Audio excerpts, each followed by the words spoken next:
Okay, this presentation should be about something else. It's about our new platform. You have seen the presentation of Thomas. He has all the slides about everything. So this presentation should be more about our new platform. So if you feel like throwing something towards us, okay, it's okay? Okay, good. So if you feel like throwing something towards us and you feel that something is really bad and wrong, just do it, we love it, okay? The new name of the platform is Phoenix. It's a common name for things that come back over and over again, and seems that they never stop to come back. I started a long time ago in Fraunhofer Fokus when SIP Express Router was still the main platform that Fraunhofer Fokus was doing. That was 13 years ago already, yes? And then this platform actually passed through so many stages of evolution, optimizations, changes, and so on. Changing even the role, getting into doing data paths with the OpenAPC, getting to do backhauls with OpenSDN Core. So it got into so many directions and so many usages that we started thinking that it might be a moment to analyze a bit what we have, because we don't know what we have. In 12 years, nobody actually took a look of the quality of the thing that we have, and then try to do something else. And you will ask me, why are we doing something else? Well, we are research, we are building rockets. The why question usually comes from other people. Good, so let's start with the beginning. We have the Open 5G core, which is an evolution of the packet core towards the 5G, includes a set of features from release 13, 14, but that's not the point. The point is that this packet core is based at this moment, well, at least the next slides are based, and things are based on the WRF platform, the one that comes from the OpenAPC. So it shares a common platform with the OpenAPC up to a certain extent. And what we wanted to do was to understand if this platform is good for the current age. I mean, looking in the past is nice, but we need to look a little bit towards the future. A little bit of a bracket. We have a lot of toys at Fokus. This is a very nice one of the toys. We have a data center that we are using for the different types of experimentation. We have a lot of other boxes, the famous Ubuntu Orange box.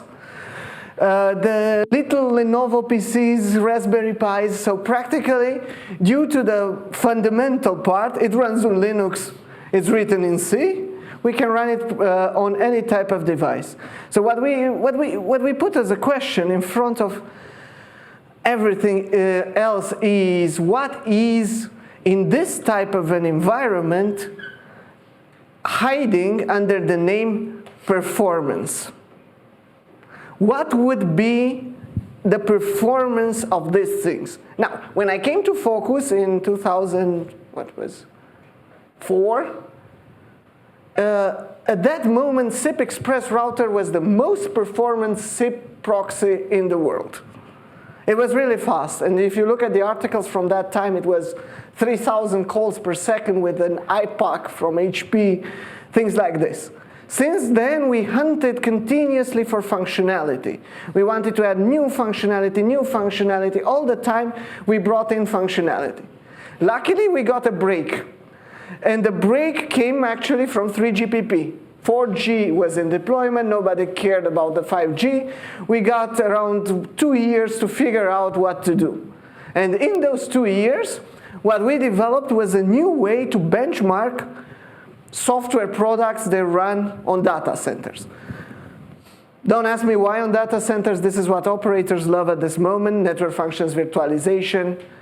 Practically, they got us. They know that now everything can be run as a software, directly on the same common infrastructure.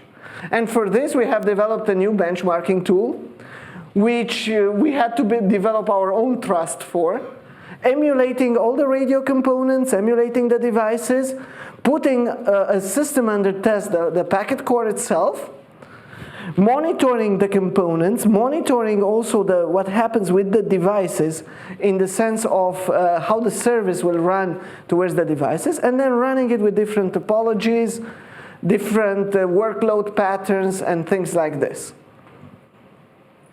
Why was this important?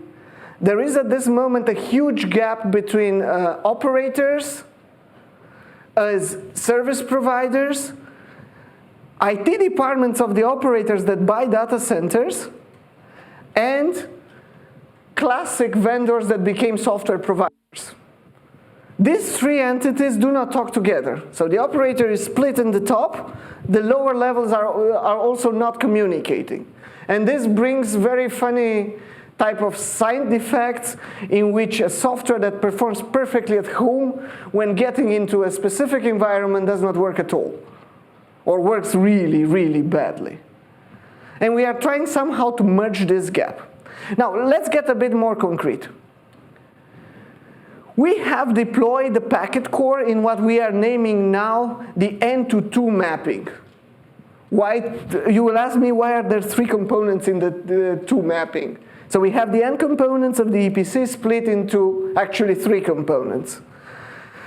This is because of Telecom Italia, actually. Telecom Italia preferred the number 2 instead of 3, so we kept the 2 there into the name, even though we recognize rather fast that the HSS should be separated. What we have is a classic architecture. Control plane in one component, data plane in another component. And subscriptions profile and all operations related to subscription profiles on the 3rd component. Oops.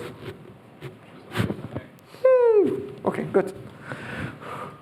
Okay, so this architecture gave us the opportunity to scale up, scale down the components into the control plane and into the data plane separately, use different mechanisms for load balancing, use different mechanisms for data traffic steering. It's actually rather good. Now, because we need backwards compatibility, we have a lot of interfaces that are more or less hidden between the different components. We put also the benchmarking tool as a virtual machine. So you can say cheating. Where is the radio here? Well, the radio is the half a millisecond that it takes from this virtual machine to the next virtual machine. So please take all the measurements that will come in the next slide with a little bit of cautiousness, and don't write any kind of tweet at this moment that Fraunhofer Fokus toolkit does 20 milliseconds on I don't know what procedure, because it's not completely true, okay? Now, we wanted to know what we have.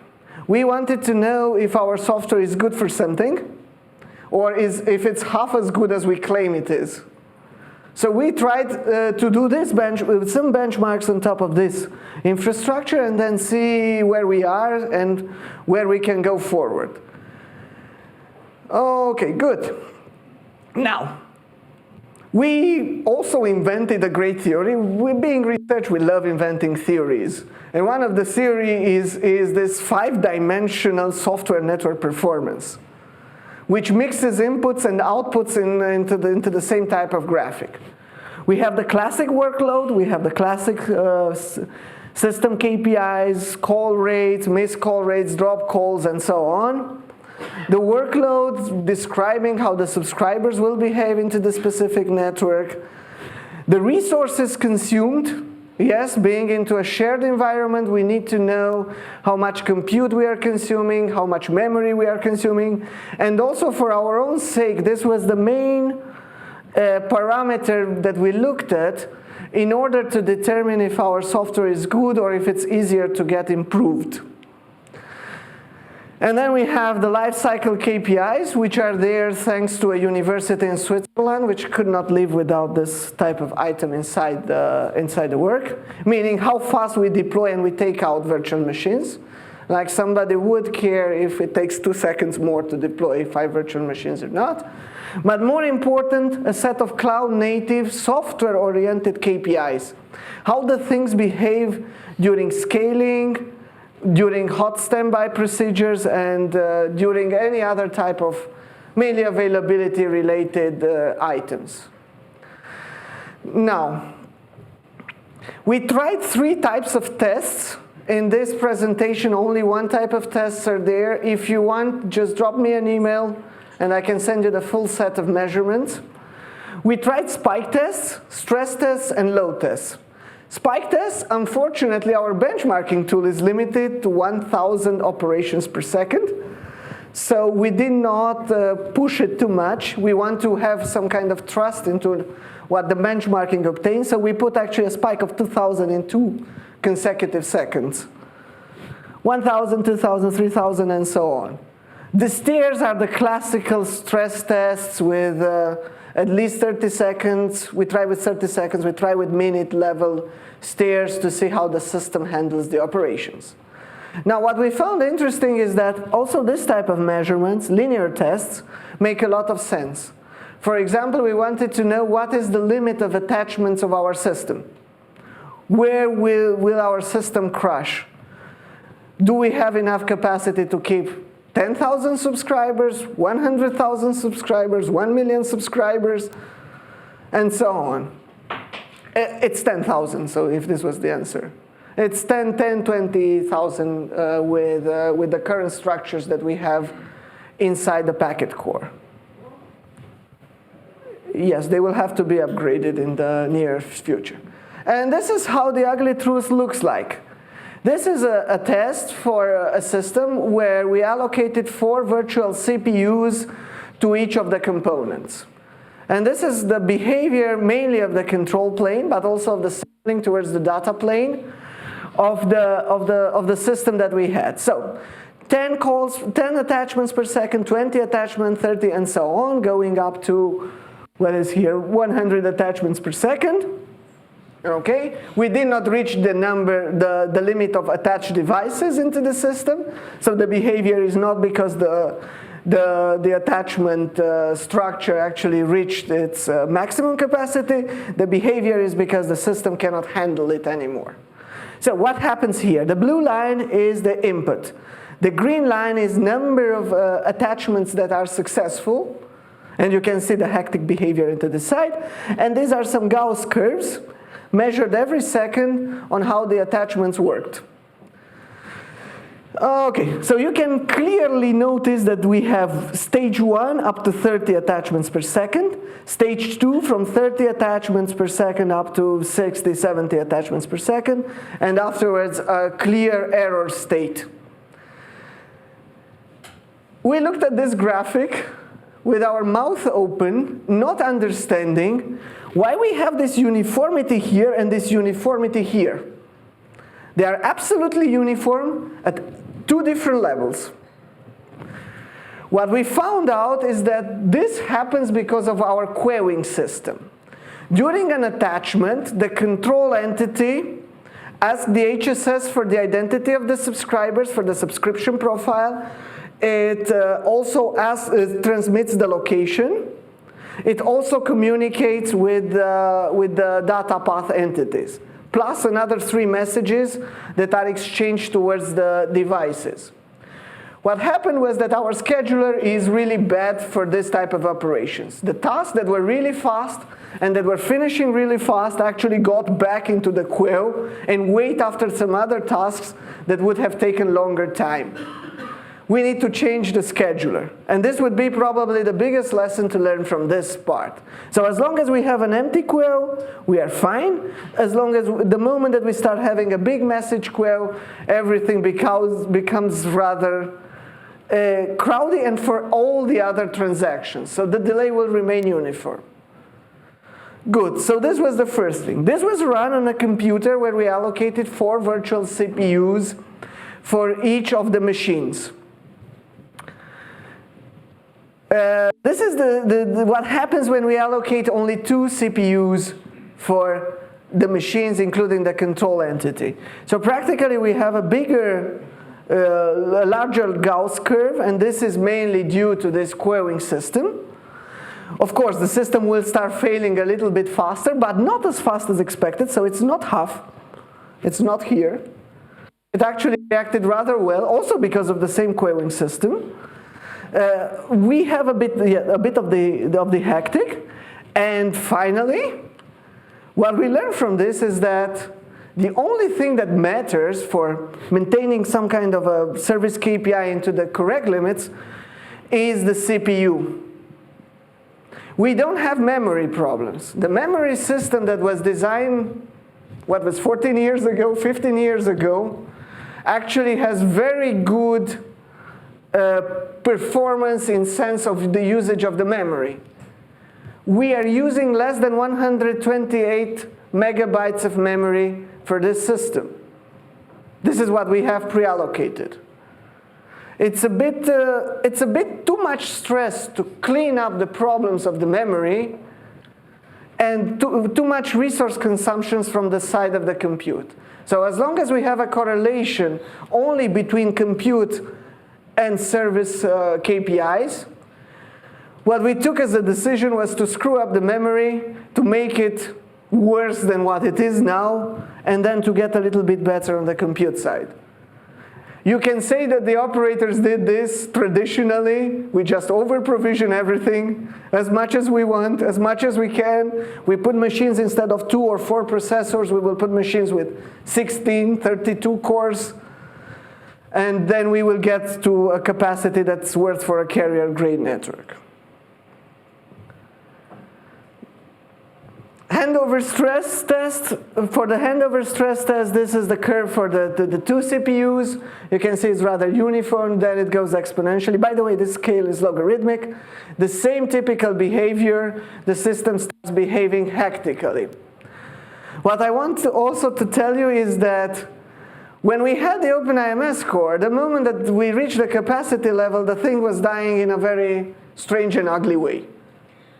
At this moment, we have a set of features inside this one that keep the system alive. The problem is that actually we keep too many sessions, even the ones that crossed over any type of time deadline.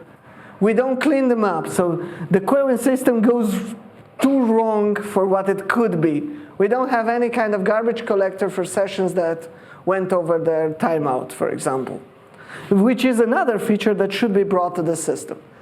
For 4 CPUs and handovers, no problem. It's a linear thing. We actually did not manage to reach the limit of the handover things. Now, what is this? Here we have 10 milliseconds. So for the attachments where we were in the area of 0 to 30 milliseconds for the low level, 30 to 60 for the higher level normal behavior. For the handovers, we are under the 10 millisecond line. This means that handovers, paging, tracking area updates, operations which are more common to a core network will actually be very well handled. What we need is to create a correct proportion between attachments and this type of procedures. One other graphic that I wanted to show to you is the detachment stress test. As I've told you, the code is the current version of the code is highly resilient. So for the detachment, everything went fine up to here. And we detached users one after another. And what happened here is actually we did not have users anymore to detach from the system. This was the limit of the user. Now, the benchmarking tool had a bug. The benchmarking tool was actually trying again to detach some users from some garbage memory, which were already detached. And what we learned is that our system tries very hard to detach users that are not attached to the system anymore. And I have also the CPU line, and actually the CPU bumps directly into 100% at this moment for these inexistent users. So no, this is not a commercial thing. You will not be able to do a denial of service using fake users, but still, this is a bit of a worrisome issue from our side. Simply by putting 100 users for 2 seconds, so 200 users, the system tried to figure out some operations that actually were not could not be figured out. Good, so it was a bit unexpected. We fixed the bug in the benchmarking tool. These measurements will not appear again. But this is what happens in terms of security from the perspective of our code. Scaling. We did some operations for scaling, all the hot standby, seeing what happens. For the hot standby is so boring that it does not worth to be presented. What is worth to be presented a bit is the scaling part. So we have the system with one machine up to here. At this moment, we start the second one. We have the state synchronization in the back between the 2 machines. Okay, up to here, and then from here on, it's again the one machine. What was interesting is that, first of all, these curves are not really uniform. This one has a better delay than the other one. I don't know why.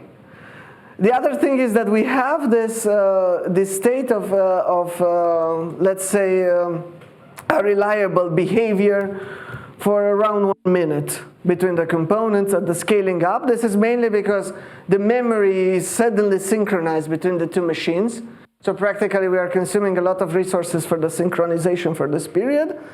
And also a bit here, but it's mainly in terms of delay. You can see that the requests are actually responded in a rather normal rate. It's just an increase into the delay because all the requests will go to only one of the entities.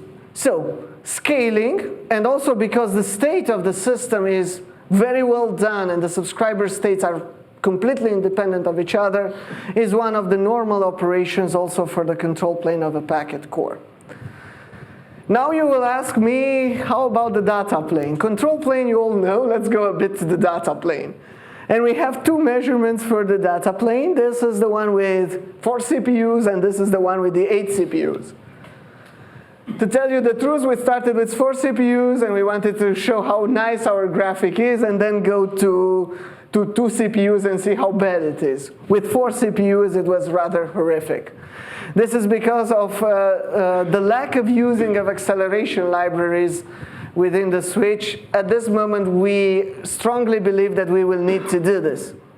So we have the scales, megabytes per second, pushed towards the switch that we have, jitter, packet variation delay, and the actual delay of the data packets. And we have, you can see here at least the classical bursts of data packets that come from the virtualization environment and from the operating system. Okay, call us dumb. We use Vmware for this emulation, and Vmware had the limitation that we never thought it has. We cannot transmit more than 1 gigabit of data between all the virtual machines that we have. So this is why this one reaches somewhere at around 300 megabit per second. More than this, it was a bit impossible to do. Again, what I want to underline is, if we put more compute, okay, if we put more compute into the system, it's enough. So just putting compute, no memory, no discussion about the networking, we just allocate more and more servers, and this would be enough for this. We have a good scalability, we never reach the AMDA low limit. So parallelization is still in reach. Key findings from all these measurements, first of all, delay is the only limiting factor that we have.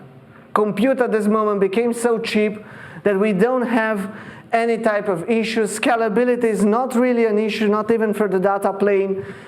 Sharing of state is not really expensive. Yes, it will consume compute. Sharing of state will consume also 1%, 2%, up to 5% of the compute of the node, depending on how many other nodes are sharing this state with. But ultimately, the only parameter that we will look on from now on is the delay, reducing the delay. And our developers have weird ideas now, how to replace all the cycles with hashes and make the code unreadable, completely unreadable. So at this moment, we have a little bit to stop them from this process, because they might go a little bit too far into this direction. CPU usage is the factor that actually influences directly the delay. It's the level of the CPU usage is the one that defines the load of the component, the load that this component can carry. Disk access is very limited. This is also because we don't have a carrier-grade solution and we are logging rather rare at every 5 minutes or so. And also because we are not using memory. And the day that SIP Express router was done, that memory system was meant for that moment's capacity. At this moment, we have so much parallelization of RAM that ultimately it's easier for us to buy another gigabyte of RAM than to try to figure out why the code went wrong from a memory perspective. So this was the next point. We took too much care of the memory. It's far from being a limited resource, it's better to use larger memory and have less troubles and, of course, less troubleshooting than to actually try to figure out every little piece of memory, bring them again together, see why the CPU reaches 100% because we have only 3 little pieces of memory remaining in some of the buckets. Uniform low delay on the data plane cannot be achieved at this moment without acceleration libraries. At least features like zero copy from a kernel page to the user space page should be there. It's not necessarily to go to netmap or to DPDK. Acceleration libraries come with threads. This is a limitation of the raw sockets. So the TCP socket limitation that we all know of coming from the SER is not actually the only one. We have a way much stronger one on the raw sockets. And packets on the data path are like hot potatoes. We need to throw them away as fast as possible. Running on processes is not producing the expected performance. You have seen the measurements. We have done some preliminary measurements for multi-thread architectures, and it's way much better. We are talking about 2 orders of magnitude here. And for this, at this moment, we need threads. We need a structure that can actually take the same raw socket and process the data packets on the same raw socket without any file descriptor sharing and other mechanisms like this. Now, let's go to the return of the Jedi. So we decided to develop a new software platform. This new software platform should not be the second part of a very successful series. It's actually the 5th part of a very successful series. But what we don't want to do is the mistake that typically people do, meaning we were with the previous platform and we made all of us in our mind a list with what does not work. And we want in the second part exactly those items to take out. What we need is actually a new storyline. And the new storyline is this minimal level of performance in the data plane, large-scale parallelization with 10, 20 data path programs running in parallel, be it virtual machines, be it container, and have an acceptable performance on the control plane. Now, all the operators scaled up their requirements towards us. Being researched, it was nice to do 1 attachment, 10 attachments, even 100 attachments per second. Now the question started, but can you prove scalability? Can you prove performance? And the moment that these questions actually come to research, we actually have to also from our side to step up. These are the features that we are working on. Well, they are mostly completed at this moment. Multi-thread, raw and TCP sockets, a new memory manager based on large pools, large pages that we use for each of the, well, each operation is transaction. We do only 1 cleanup at the end. If that transaction was a small one and use 1/4 of the memory, we don't care. Practically, we have a sort of a garbage collector of very big chunks of memory. We don't want to do any type of fragmentation, defragmentation of memory anymore. This idea actually came when we started increasing the memory massively, and we got to see that if we use only one huge size of buckets, it works perfectly. Yeah. A new scheduler based on priorities of messages on the interfaces and the shared memory and distributed shared memory system that we run successfully now for more than 6 months. We have a plan, and actually the plan is in June to finish porting all our old modules and bring an initial version of the new modules that we are designing for this platform. That's it. Commercials. Berlin 5G Week is in November. Fuseco Forum is in November. So you are gladly invited to come to visit us. Thank you very much. Thank you.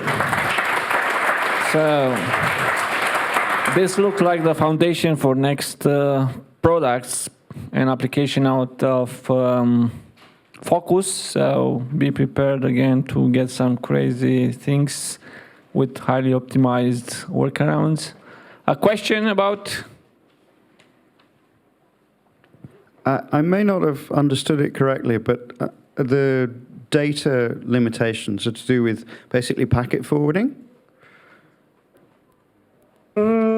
This is a bit strange because for the first measurements that we did, actually the DMA of the virtual machines crashed. So the memory access inside the virtual machine acted as the network system for the virtual machines. So it's in that area. It's compute-ish-like. So is that something that you could push out into something like a firewall type app, like IP tables that lives in the kernel, and so push it into PF or something like that, and so actually not handle it in user space? Yeah, this is for clear. So user space has the big advantage that we can do whatever we like. If we can have a zero copy from kernel to user space, practically from our perspective is the same thing.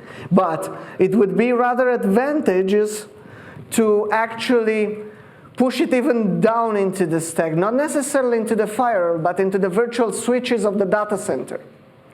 For this is a little bit of another topic. What we need is actually a deep low-level programmability of these virtual switches.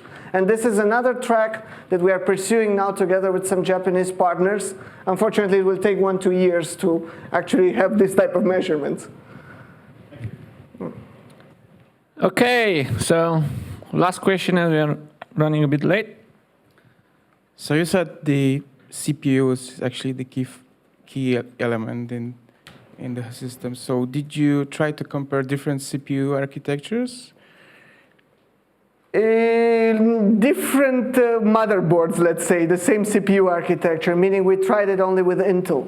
With ARM, what we got into the Raspberry Pi left us a little bit with our mouth open. I hope that we can present the measurements rather soon also with the Raspberry Pi, exactly the same type of benchmark, because now we have all the tools in set, and we will try it with the little thing. Yeah. Okay, thank you, Marius, and thanks for